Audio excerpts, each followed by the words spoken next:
Baik, kita bahas suara yang tidak bisa menghasilkan kekuatan hipnotis. Yang pertama adalah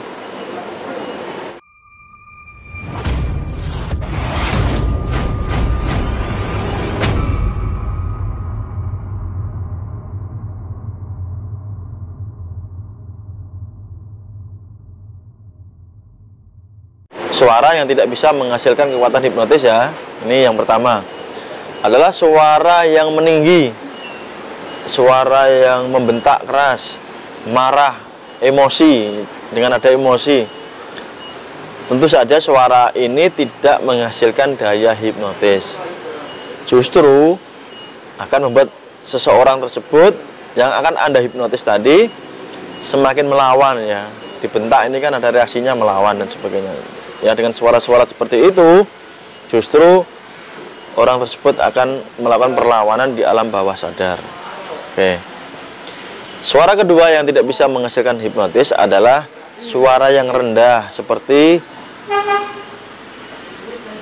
tadi tatapan mata yang sayu itu juga tidak bisa menghasilkan hipnotis, harus tajam. Kalau ini suaranya layu, suara rendah ya, suara layu. Misalkan apa? Contoh-contoh suara merendah itu suara memelas ya, memohon.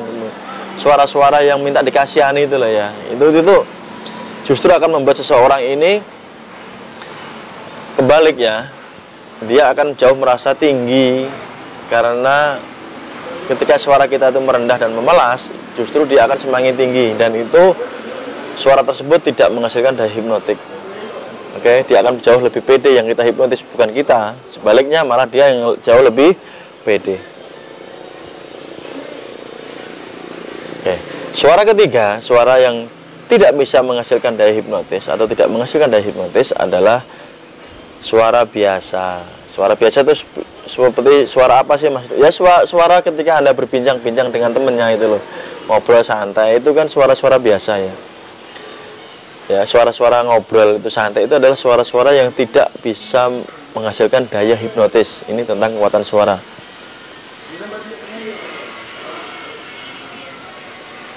Nah, suara yang menghasilkan hipnotis itu suara yang bagaimana? Saya akan berikan contohnya. Namun suara ini jangan digunakan setiap saat. Hanya kita gunakan saja pada saat kita akan menghipnotis orang lain. Ya, suara yang mempunyai daya hipnotis ini jangan digunakan setiap saat.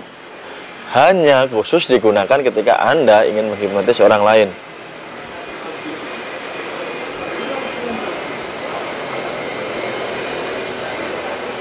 Nah, di awal tadi saya bilang ada kekuatan mata, yang kedua kekuatan suara. Tentu saja dalam pelaksanaan nanti tidak bisa dipisahkan antara kekuatan suara kita nanti, kekuatan suara yang menghipnotis nanti, dengan kekuatan tatapan mata. Iya, ini harus nyambung gitu ya. Tatapan mata kita tajam, bukan marah, bukan benci, tetapi tajam. Yang kedua, suara kita suara yang menghasilkan daya hipnotis ya. Suara apa? Suara yang berat misalkan nih. Ini contoh, mungkin saya sekarang ini lagi menggunakan suara berat kepada Anda. Ketika Anda mendengar suara ini, maka Anda bisa menyimpulkan, oh itu maksudnya ya, suara. Saya akan menggunakan contoh ketika saya akan menggunakan suara yang mengandung daya hipnotis. Contohnya seperti ini nada suaranya. Oke, mulai sekarang Anda boleh menatap mata saya, dan dalam hitungan ketiga nanti Anda boleh tidur pulas, semakin pulas, jauh semakin pulas. Itu adalah intonasi atau nada suara yang berat, nada suara yang tegas, nada suara yang memerintah. Nah, itu tadi saya berikan contohnya. Oke, itu contoh nada suara ya. Nada suara. Nanti Anda bisa mengembangkan sendiri nada-nada suara yang agak berat. Kalau Anda lihat ini suara Master Romy Rafael itu kan lebih berat ya, ini contohnya ya. Atau Anda bisa bayangkan suara penyanyi nih yang suka cover itu, Felix ya, Felix gitar itu kan suaranya berat, laki banget. Itu juga suara menghipnotis itu ya teman-teman.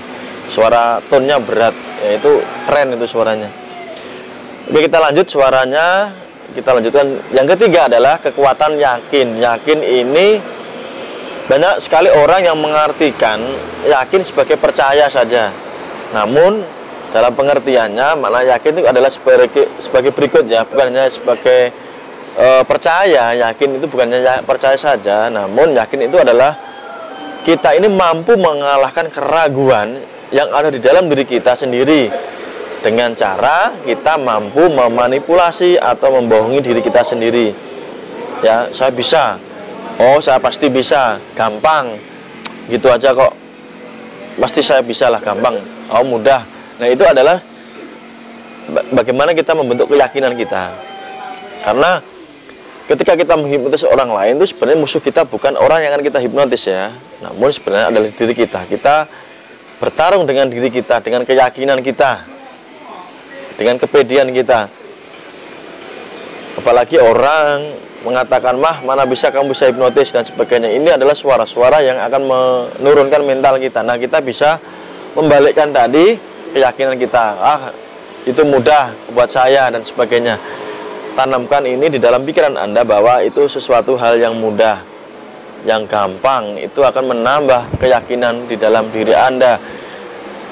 Semudah ketika Anda ini mengambil cangkir ini dan meminum kopi ya. Nah, mudah kan yang saya lakukan?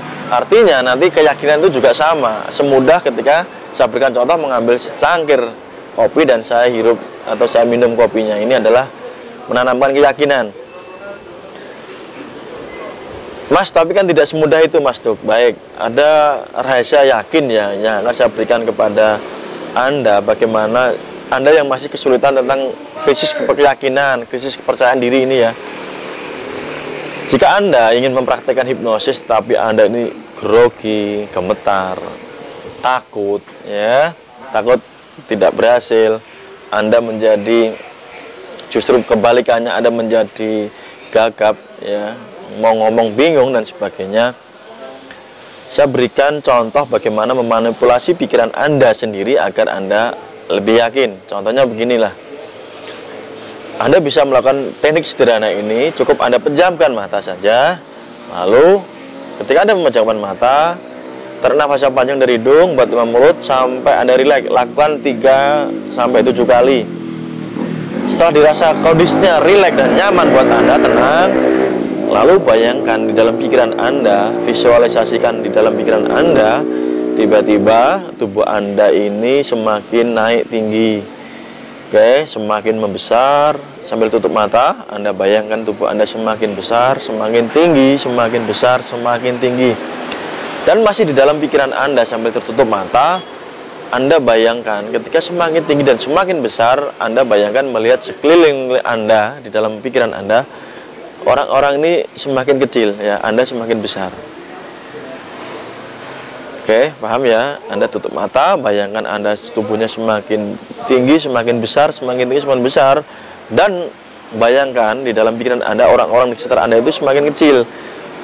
Maka, secara mental, ini Anda akan melatih pikiran bawah sadar Anda menjadi orang yang kuat. Itu caranya ya. Anda latih terus. Nanti Anda akan pede. Dalam bawah sadar Anda mengatakan saya bisa, saya kuat. Gitu ya. Orang lain lebih kecil, bukan merendahkan, tetapi untuk melatih mental kita. Itu teman-teman, itu saya berikan rahasia sederhana. Oke, kita lanjut. Tadi keyakinan ya, melatih keyakinan tadi. Kita lanjut, yang 4 adalah kekuatan mental. Masih berkaitan dengan nomor 3, kekuatan keyakinan, kekuatan mental. Yakin itu soal percaya. Kalau mental ini adalah sesuatu hal yang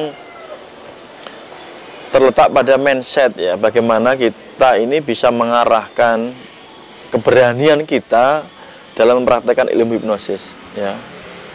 Mengarahkan keberanian kita untuk mempraktekkan hipnosis. Saya maklum ya, ketika baru pertama kali Anda ingin mencoba mempraktekkan ilmu hipnosis ini kepada orang lain untuk praktek, tentu Anda akan merasa grogi ya, takut gagal. Karena sebenarnya ini bukan Anda tidak paham ilmunya, tidak paham teorinya, namun kekuatan mental Anda melemah.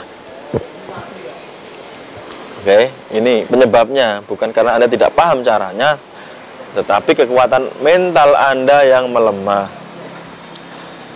Oke, nah, bagaimana sih agar kekuatan keyakinan dan kekuatan mental ini yang kita miliki ini semakin menguat dari hari ke hari? Di dalam keyakinan tadi saya berikan ada teknik kita membesar, ya, seolah kita menjadi raksasa, itu salah satu tekniknya tadi. Oke. Tip yang kedua melatih mental adalah ketika Anda mempraktek, coba praktekkan kepada orang yang usianya jauh lebih muda. Ini akan membantu mental Anda. Misalkan usia Anda 25 tahun sampai 30 tahun kah, Anda ketika mempraktekkan Anda bisa mencari subjek atau suyet atau orang yang ingin Anda hipnosis ini usianya di bawah 20 tahun atau di bawah Anda lah, ya. Ini akan melatih mental Anda jauh percaya diri, lebih berani. Itu tipsnya, ya. Intinya ketika mempraktekkan jangan berpikir nanti saya gagal. Ya, ingatkan saja ketika dulu Anda belajar naik sepeda waktu SD mungkin, ya, sekolah dasar, Anda belajar naik sepeda pertama kali dibelikan orang tua Anda akan mengalahkan ketakutan Anda bagaimana ketika nanti jatuh dan sebagainya. Ketika pertama kali belajar naik sepeda kan. Nah, itu Anda gunakan lagi memori itu. Dulu waktu kecil itu Anda berpikir kalau aku nggak bisa maka aku malu sama teman-teman sebayaku, teman sepermainanku yang sudah bisa naik sepeda. Maka ketika Anda jatuh, Anda akan berani mengulangi, Anda terluka, bahkan nangis dan sebagainya. Esok hari pun Anda berani untuk melakukan pengulangan untuk berlatih naik sepeda hingga akhirnya Anda mahir untuk bermain sepeda. Ya, Anda bisa menggunakan memori tersebut. Kemudian tip yang keempat, ya, bahwa yang namanya gagal, orang lain itu tidak akan peduli, ya. Ini adalah kabar baik buat Anda. Orang berpikir kalau saya gagal nanti tertawakan, orang gagal akan dibully. Kabar baiknya ini adalah Anda yang takut mencoba ilmu hipnosis untuk pertama kalinya ini karena alasan takut gagal di hadapan orang banyak. Solusi paling gampang adalah cuek. Ya, cuek itu adalah ilmu, ya, ilmu keren, ya. Wis babahno, wis sak karepe. Sementing aku maju lah, itu adalah ilmu cuek. Gak ngurus, ya. Itu cuek itu adalah ilmu yang menurut saya kadang-kadang ini ketika gunakan di saat yang tepat, di waktu yang tepat, di situasi yang tepat, ini akan sangat berguna sekali melatih mental Anda. Oke, paham, ya? Nah, itu adalah yang saya bahas di video ini adalah 4 kekuatan dasar ketika kita akan menghipnotis seseorang. Oke? Nah, nanti di video berikutnya insya Allah saya akan bahas tipe-tipe orang yang mudah sekali dihipnotis, tipe-tipe orang yang sedikit mudah dihipnotis, orang yang sulit dihipnotis, dan orang yang tidak bisa dihipnotis. Nanti insya Allah akan kita bahas di video selanjutnya. Jika Anda tertarik dengan tayangan ini, saya akan membuat langkah selanjutnya. Caranya bagaimana? Anda share video ini ke teman-teman Anda. Nanti kalau pemirsanya memang antusias dengan materi ini, saya akan membuat materi lanjutan. Oke? Nanti tergantung Anda yang menonton video ini. Jika Anda memang ingin mendapatkan ilmu tentang hipnotis, silakan di-share, dibagikan biar seberapa tahu minat Anda untuk mengetahui ilmu hipnosis, sehingga nanti saya bisa melanjutkan materinya. Saya akan membahas tipe-tipe tadi, orang yang sulit dihipnotis, orang yang sedikit sulit dihipnotis, orang yang sulit dihipnotis, dan orang yang tidak bisa dihipnotis. Nah, ini harus paham itu tipe-tipenya bagaimana. Kita nanti akan bahas insya Allah di video berikutnya. Saya tunggu kabar baik dari Anda, ya. Jika penonton di video ini cukup lumayan tinggi, saya akan membuat next episode yang isinya tadi. Terima kasih, sampai bertemu di video Mas Do berikutnya. Semoga bermanfaat buat Anda. Dan kabar baik, jika Anda ingin privat kelas hipnotis, Anda bisa hubungi nomor WA yang saya berikan di kolom deskripsi dan juga di kolom video. Bila ada salah kata, saya Mas Nuk mengucapkan banyak mohon maaf dan sangat terima kasih sekali.